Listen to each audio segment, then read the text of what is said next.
colleagues on the dais, and all the distinguished academicians, faculty members. My namaskars to all of you. Congratulations to the director, IIM, Professor Sahai, and his team for having this great institution inaugurated by our Honorable Prime Minister a few days ago. This is a unique program on NEP.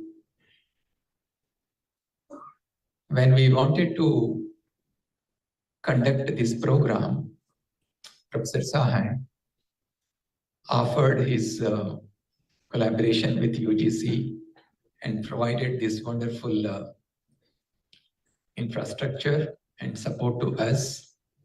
On behalf of UGC, I would like to thank Professor Sahai for all the help that his institution has provided to us. For monitoring the implementation of NEP 2020 and also handhold our educational institutions across the country for the successful implementation of NEP 2020. We have divided the country into 5 zones, and in each zone, we conduct a day-long program involving the Vice-Chancellors and the colleges of that region. Today, in this conference, what is pleasantly surprising to me is that the majority of the participants here are from the colleges. I had the opportunity to interact with some of you before this program started. And I noticed that you have come from different places in J&K, traveling from far-off places to be in this day-long meeting. I would like to thank you for taking time off from your responsibilities and for being with us today. We have about 1,150 universities and nearly 45,000 colleges. And implementation of NEP 2020 is definitely a monumental task for us because of the diversity that we have in our educational system and also the scale at which we have to do. If you look at the human history, last 5,000 years or 10,000 years, while the human societies are developing, there were also challenges at any given time. We had natural calamities, we had pandemics, we had issues of poverty, we had issues of wars and other threats. But human ingenuity is so great. Collectively, we worked towards improving our quality of life, our standard of living. And at the same time, we also noticed that when we are trying to build better human societies, we also have to lead a sustainable life. We need to focus on sustainable development so that we lead a life in harmony with both the living and non-living beings around us. And it is that perseverance, that focus, that commitment of human beings which led to better and better systems which are making our lives more comfortable, more happier and healthier on an average. It is happening this in spite of the challenges that we are facing as human societies. The same thing is true when we want to implement NEP 2020. We will, of course, find challenges. Some of the challenges could be infrastructural limitations, lack of faculty members in certain domain areas which the students want to pursue, but you don't have the teachers. You may not have a good research ecosystem in your college or university. These are all challenges that will be there. But however, just as I said, humans are very, very ingenuine in finding solutions. And while implementing NEP 2020 also, across the country, when I travel and interact with academicians like you, I come across so many approaches that are being used by the colleges and universities to overcome these challenges and implement the NEP 2020. Because as academicians, as teachers, including myself, I'm a teacher, that's my passion. We want to make sure that high quality education is provided to our students, because we know that education, the central objective of education is to enhance human capacity. And today, India is the only country in the world with such youth population. People below 25 years are nearly 50% in our country. And when we are on the path of making our country a fully developed country by 2047, it is this youth who will be laying the bricks, the foundations, and work towards achieving the fully developed country by 2047. Therefore, collectively, it is our responsibility to rise the occasion so that our future generation will remember the contributions made by academic administrators and teachers like you in laying the path for the fully developed country by 2047. If you look at our younger people, you find few very, very visible characteristics in them.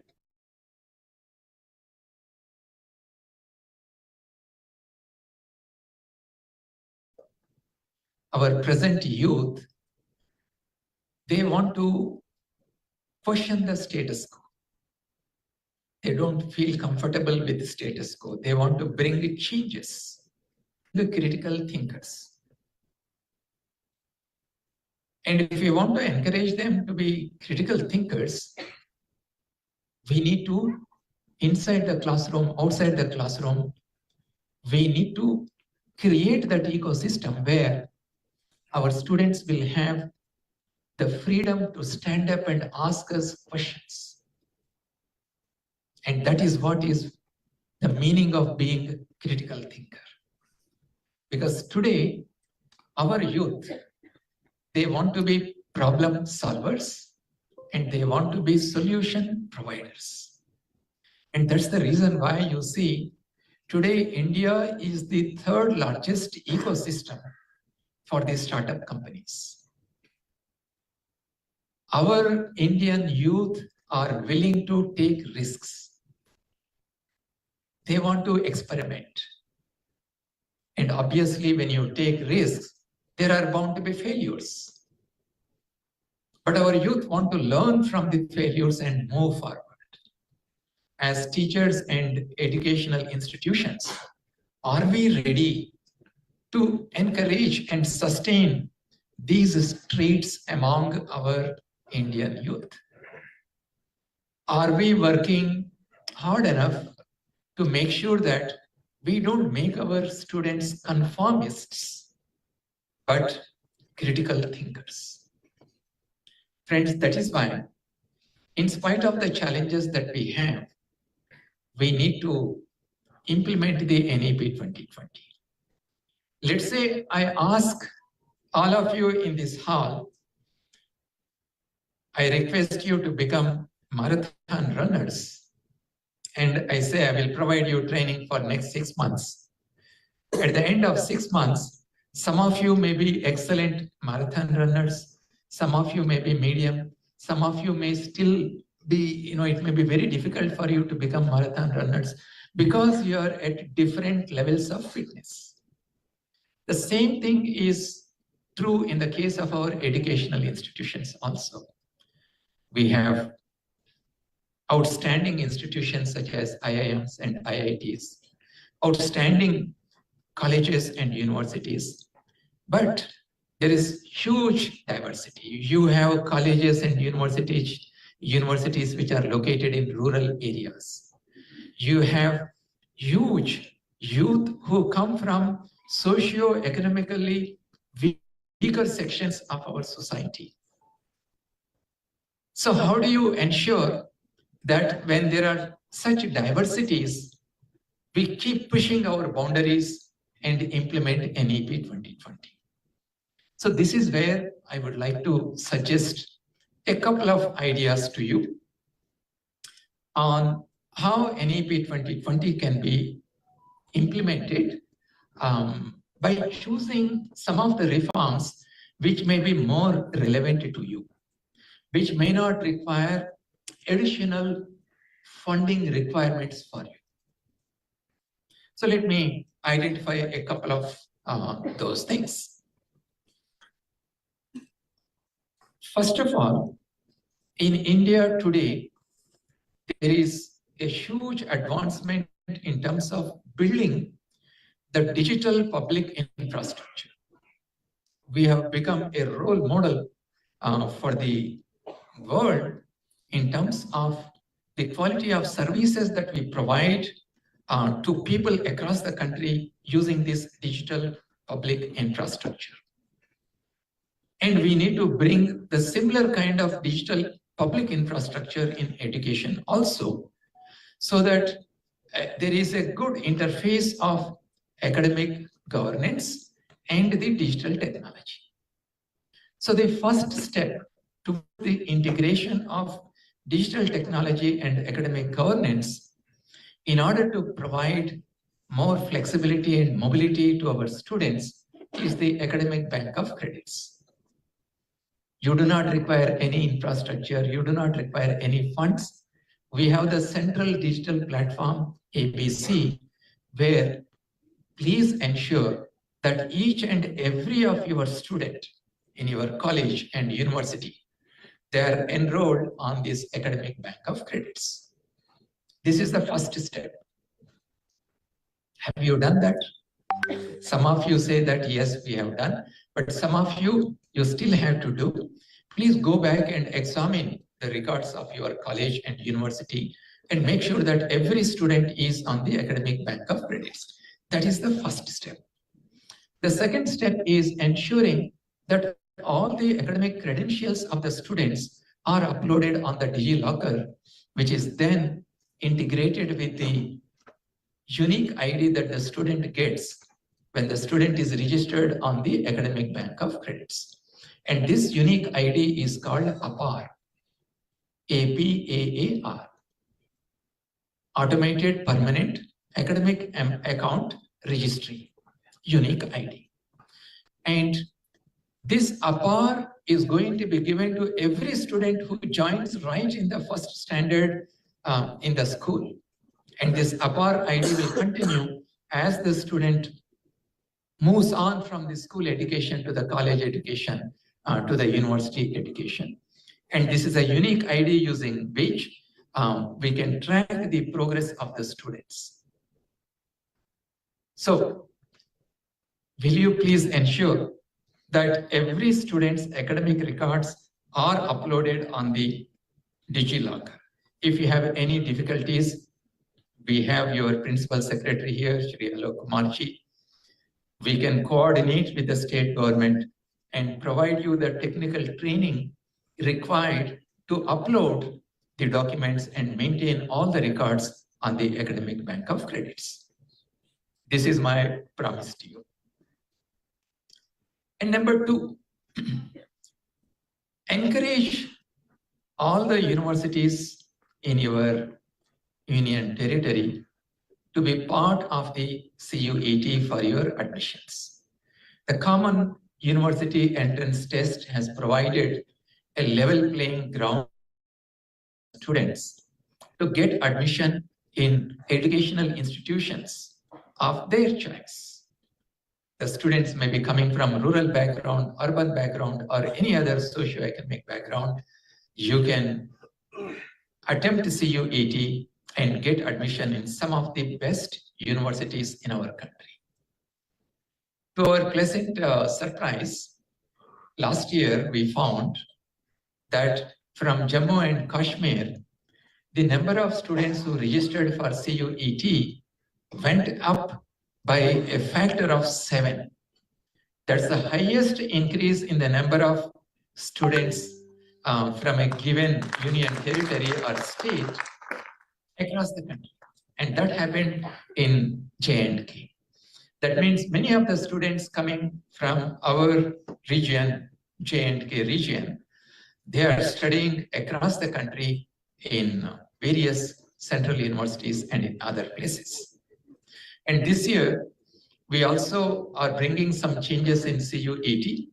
NTA is planning to make it, conduct it in hybrid mode so that we can use the schools and colleges as the test centers, and the students do not have to travel longer distances. So this time we will ensure that there will be enough centers in Jammu and Kashmir so that our students can easily attempt the CUET. My dear friends, when I was going around in the hall before the beginning of the program, I was talking to some of you and you said, our students want to take some good courses in emerging areas, but we do not have enough teachers. We do not have the expertise to offer these courses. Let me tell you that in SWAYAM portal, we have more than 3,000 courses in emerging areas. I would like to encourage all the principals and the vice chancellors to carry out a special drive in your respective universities and colleges and encourage the students to register for these SWAYAM courses. We are also looking at the possibility of letting the universities themselves conduct the examinations for these SWAYAM courses so that you can conduct the examinations along with your regular examinations and there will be no delay in announcing the results. Of course, from SWAYAM point of view also, we are streamlining everything so that there are no delays. Can I expect from you this commitment that you will encourage and you will provide information to your students by having special meetings with them and tell them these are the kinds of courses that are available and you please register for these courses. One more thing that I would like to tell you, that when we expect the colleges and universities to transform themselves into centers of excellence, the regulators also have to be flexible. The regulators should be facilitators rather than stifling your growth.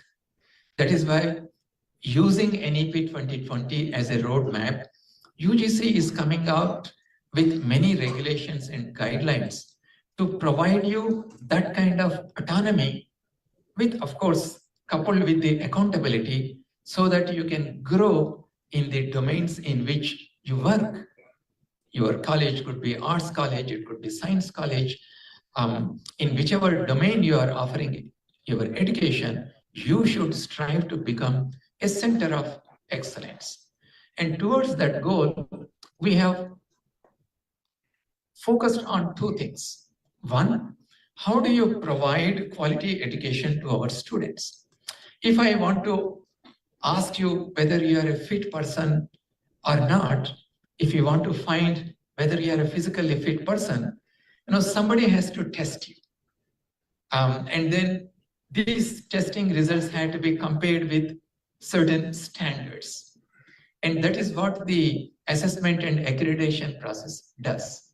It establishes certain common standards that are expected from all colleges and universities across the country. And it is important for all of you to participate in this assessment and accreditation. But however, because of the existing system that we have, currently we give a score on a scale of 1 to 4, and we give different kinds of A+, A++, B+, and so on. We found that this is causing some kind of hesitation in the minds of the institutions to come forward and go through this assessment and accreditation. So that is why we are bringing a lot of reforms in the assessment and accreditation also. Now we are going to introduce the binary accreditation concept so that all of you can participate. And this will be a data-driven process. It will be a very, very simple process, and there will be no physical visits to the colleges and universities for participating in this binary accreditation process. So once you go through the binary accreditation process, you will understand whether you meet the minimum standards that are expected in your college. If you don't, then you know in which areas you need to strengthen so that you can come for the assessment and accreditation. And there will be no stigma of any of these grades that we give to the assessment and accreditation. But however, once large number of colleges become accredited, then you need to aspire to achieve other levels of excellence in your institutions. So therefore, we are going to introduce maturity-based assessment and accreditation. And that will be level 1 to level 4 for your excellence within our country. And level 5 will be for those who have demonstrated excellence not only within our country, but globally also. And thus, that process will be implemented in next 1 year. And that is going to be a stringent process. And you need to really work hard to reach these levels. So my dear friends, please ensure that once the binary accreditation scheme is announced, and I also request Shri Alok Kumar ji to encourage each and every college to participate in this assessment and accreditation process. And two, I said on two things we are focusing. One is assessment and accreditation. And the other one is we have introduced a light but tight regulation for giving autonomy to the educational institutions in our country. There is an online process. Please do apply for this autonomy. We believe as a regulator that more autonomy, more freedom we give to our educational institutions, more growth will happen in the educational institutions. But however, we have also found that when we give autonomy to the colleges, some of the universities, they are not passing on this autonomy to the colleges. The universities say, we will give you only 20% autonomy. We will give you only 30% autonomy. I think this goes against the very concept of giving autonomy to our colleges. I urge all the universities in J&K to have the same kind of trust that we have in the university system. You need to trust our colleges also and pass on this autonomy to them. This will help them to revise their curriculum. This will help them to adopt continuous assessment schemes in their colleges so that the students are also benefited. So the way we have designed this program is instead of having long lectures, after this program, we will, after a short break, we will break up into different teams. And each team will brainstorm on a given theme. And together you will make some recommendations out of this brainstorming that you will have. And then we will come here. Each team leader will make a brief presentation. You can speak out with your notes, or if you have a PPT, you can put the PPT here and make a brief presentation. And at the end of each brief presentation, we will have a question answer session. I feel honored and privileged to be part of this meeting because I can take a lot of questions from the academic administrators of the colleges, because that is where you see the real challenges. And I would like to sincerely hear your suggestions, your questions, the challenges that you are facing, and the solutions that you are trying to find for the successful implementation of NEP 2020.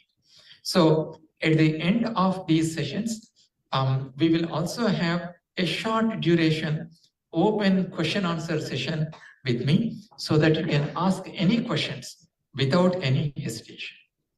But friends, before I close here, I also would like to mention to you that when we want to implement NEP 2020, the issue of funding comes.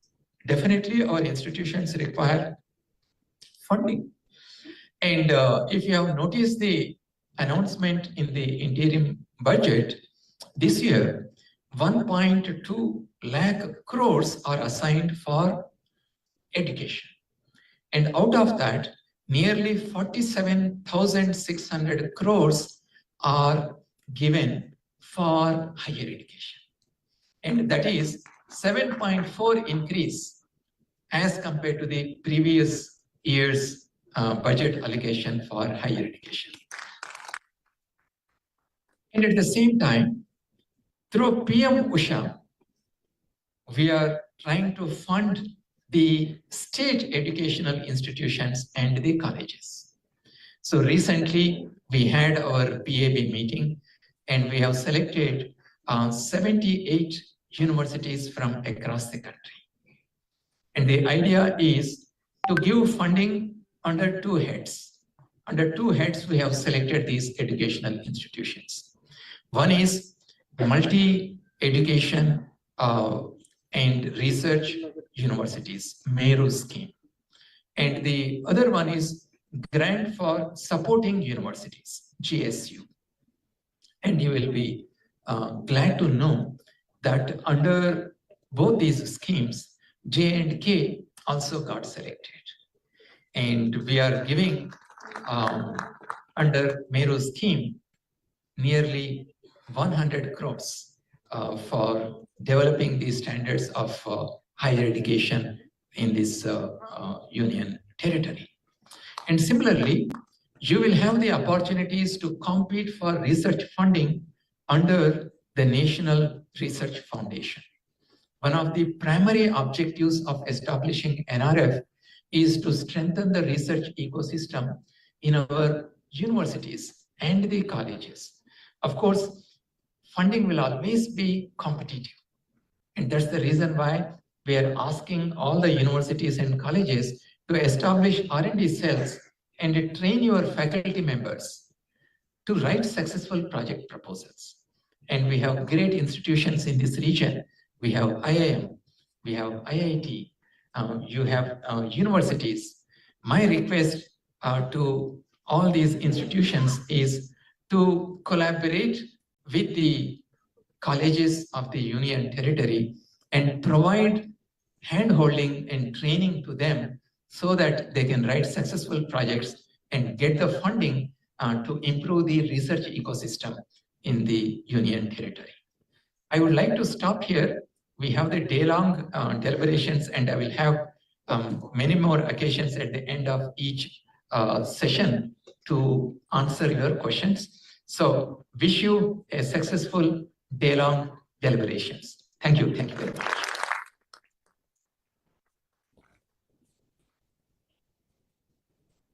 you so much, Professor Kumar, for your inspiring words and raising our merit. May I request you all for the national anthem?